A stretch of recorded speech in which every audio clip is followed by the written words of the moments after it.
ஸ்பூன்லேருந்து 3/4 teaspoon அளவுக்கு நம்ம மிளகாய்த்தூள் சேர்த்துருக்குறோம். உங்களோட காரத்துக்கு ஏற்ற மாதிரி நீங்கள் அட்ஜஸ்ட் பண்ணிக்கோங்க. இப்போது இதில் கழுவி எடுத்து வச்சுருக்கிற அதலக்காய் சேர்த்துட்டு தேவையான அளவு உப்பு சேர்த்துருக்குறோம். இதில் தண்ணி சேர்க்க தேவையில்லை. இந்த காய் கழுவி இருக்கும் இல்லையா, அந்த தண்ணியே நமக்கு போதுமானது தான். இதை நல்லா மிக்ஸ் பண்ணி விட்டுட்டு சிம்மில் வச்சுட்டு மூடி போட்டு வேக வச்சுருங்க. அந்த ஈரப்பதத்துலேயும் அது நல்லா வெந்துடும். இதை மூடி வச்சிடலாம்.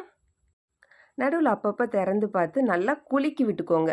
கிண்டி விடாமல் குலுக்கி விட்டோன்னா அந்த காய் வந்து வெடிக்காமல் இருக்கும். ஃப்ரெஷ்ஷான காய்னா நம்ம கிண்டி விட்டால் கூட ஒன்றும் பிரச்சனை இல்லை.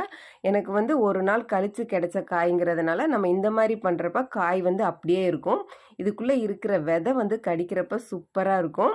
இதை இப்போ நல்லா அந்த காய் வந்து கலர் சேஞ்ச் ஆகணும். அந்தளவுக்கு நம்ம குக் பண்ணிட்டோன்னா கசப்பு தன்மை தெரியாது, டேஸ்ட்டும் சூப்பராக இருக்கும். பருப்பு மட்டும் வச்சு இதை வச்சு சாப்பிட்றப்ப ஆஹா